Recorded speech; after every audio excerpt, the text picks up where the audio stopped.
Welcome to part 3 of the Cheri Jo Bates FBI Files series. Today we're going to focus on Serial 37, which contains 9 pages of material, including the lab reports and some pages with handwritten notes made by the lab technicians. Also included with this FBI release are the pictures of latent lifts taken from several sources by Hal Snook of the Napa County Sheriff's Office, after the Zodiac's Lake Berryessa attack, which took the life of Cecilia Shepherd and severely wounded Brian Hartnell. These lifts were taken from the phone booth in Napa used by the perpetrator to call police, the Carmen gear driven by Brian, and a bottle found in the vicinity of the crime scene itself. Of course, they are not of great quality, but I don't think we were meant to get these pictures. Riverside's request to the FBI to check for similarities between the case latent file and the Napa case latent was a little bit peculiar, relatively speaking. Let me take you through the timeline of events preceding it and explain what I mean. On October 3, 1969, 4 days after the attack at Lake Berryessa, Napa County Sheriff's Office Captain Don Townsend contacted the FBI's Identification Division and requested assistance with the fingerprinting element of the investigation. This would precipitate the FBI opening a case file for the Lake Berryessa attack, which at this point was separate to the Zodiac case file. Keep in mind that despite the killer's various references to prior crimes both on the car door and in phone calls, law enforcement could not confirm that all prior cases referred to were related. The FBI opened up case number 32-25715 to facilitate their fingerprint work for Napa. A meeting was arranged for 10 a.m. on the morning of October the 6th at the Napa County Sheriff's Office. Present at this meeting were Raymond Olson, a fingerprint technician, Vern Mueller, the forensic photographer, Department of Justice Supervising Special Agent Kenneth Horton and Special Agent Mel Nicolai, Napa County Sheriff Office staff members, Under Sheriff Tom Johnson, Captain Don Townsend, and Detective Sergeants Ken Narlow, Dick Lonigan and Hal Snook. Not only were the case details discussed, the group took a physical tour of the crime scene and other locations relevant to the physical evidence.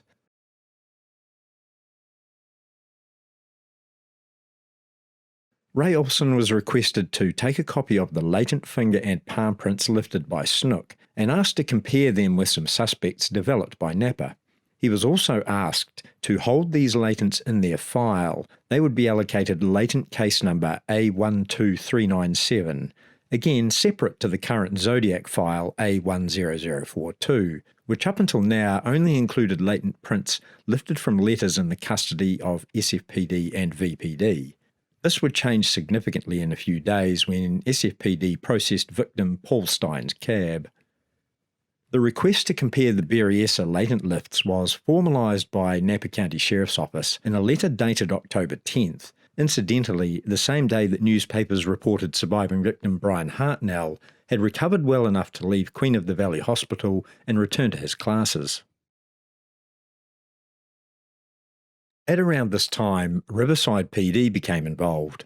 On October the 17th, Chief Curly Kincaid telephoned Napa County Captain Don Townsend regarding similarities in MO between the Cheri Jo Bates case and the attack on Brian Hartnell and Cecilia Shepherd at Lake Berryessa.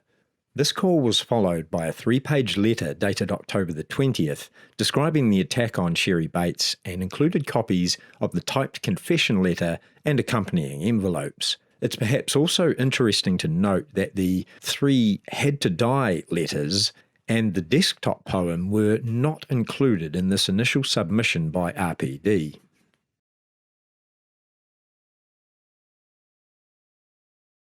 The formal request for the Riverside latents to be checked against the Napa ones was made on October the 17th. This, however, is where things get a little bit peculiar. We know Raymond Olson took copies of the Napa latent lifts given to him on October the 6th, and we know that these were held in the A12397 latent file at the FBI.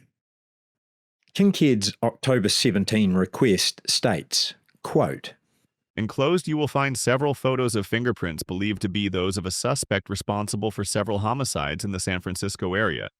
These prints are being submitted for examination and comparison with those lifts you have in file number 73096.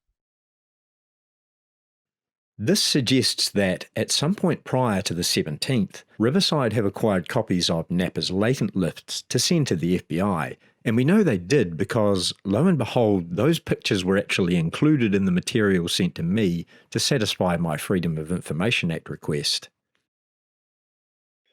I don't know exactly why RPD didn't just request that the FBI compare the 73096 Riverside latent file to the 12397 Napa latent file created by Olson.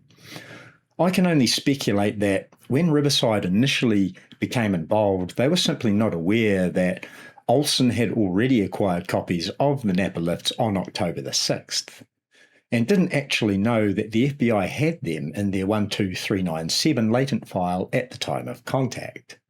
Whatever the case, this peculiarity was what allowed us to acquire pictures of some of the print lifts from Napa's files. You could say we kind of got a bit lucky here, and I wouldn't disagree with that at all. Included in the original request were 4 photographs bearing 22 latent lifts. We received 3 copies of these photographs bearing a total of 15 lifts. But why only 3? This will become apparent once we address the FBI lab's conclusion.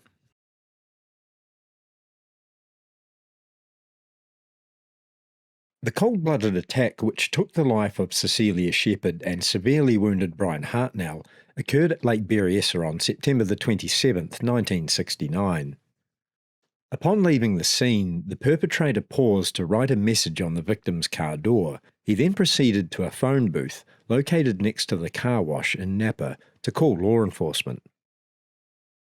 Detective Sergeant Hal Snook arrived at the phone booth used by the perpetrator at 10 minutes to 9 on the evening of September the 27th, 1969.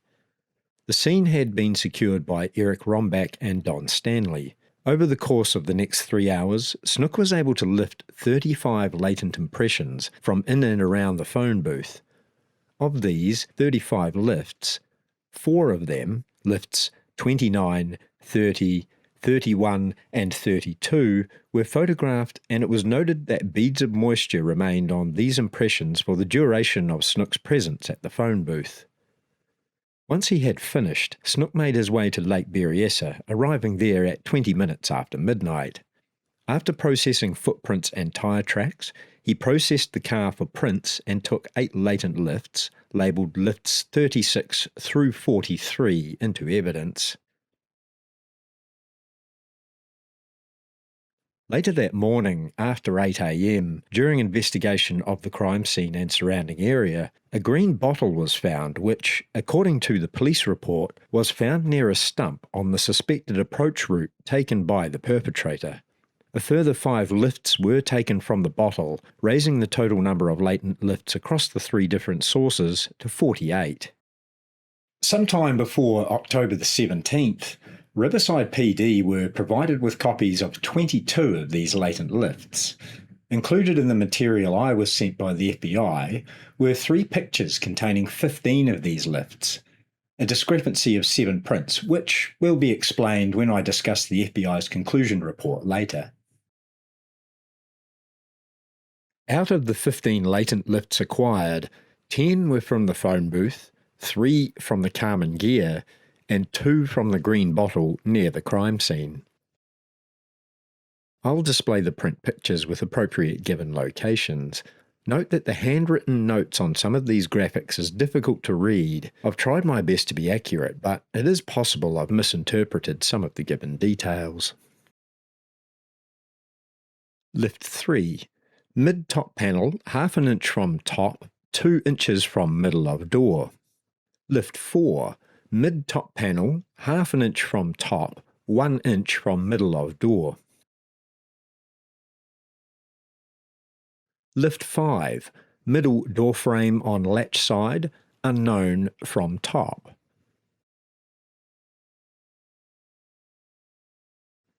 Lift 7. Inside door near latch, 2 inches from top. Lift 17, under bend of mouthpiece.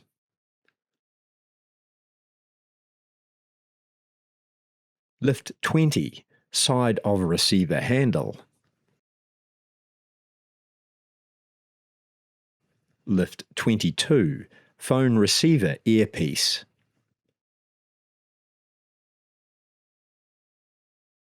Lift 24, mouthpiece of telephone.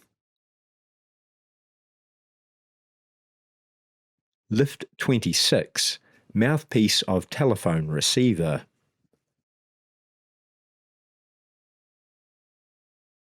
Lift 27, top of phone receiver earpiece. Lift 39, passenger's door, approx 4.5 inches above handle. Lift 40, passenger's side of door, outside, just below glass, 6 inches forward of panel. Lift 41, window glass, passenger's side, 3 inches from bottom and 3 inches from rear frame. Lift 47, green bottle found near crime scene. Lift 48, green bottle found near crime scene. We can speculate that the latent lifts not included in these pictures sent to RPD were either of insufficient quality or were somehow deemed not to be relevant to the investigation. The comparison request was received and recorded in the lab on October the 24th. By the 27th, comparisons were done, and on October 30th, the lab formalised the results in a letter to RPD's Curly Kincaid. One latent fingerprint of value appears on duplicate lifts marked mouthpiece of telephone receiver, appearing in one of the photographs. 2 latent fingerprints of value appear on a lift marked window glass passenger's side Carmen gear, appearing in a second photograph, and 1 latent palm print of value appears on duplicate lifts marked inside door near latch, 2 inches from top phone booth, appearing in a third photograph. No other latent prints of value appear in the photographs. The latent fingerprints are not identical with the unidentified latent fingerprints previously reported in this case. The latent palm print was compared, insofar as possible, with the unidentified palm prints in this case, but no identification was affected.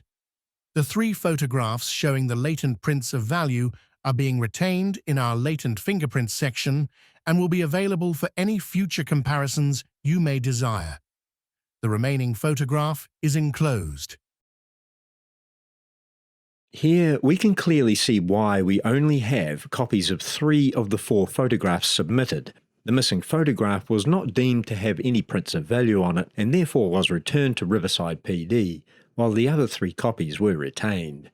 Let's also keep in mind that at this stage of the investigation regarding the FBI's role in evidence analysis, there were 3 separate latent case files: the Zodiac file A10042, the Napa file A12397, and the Riverside file A73096.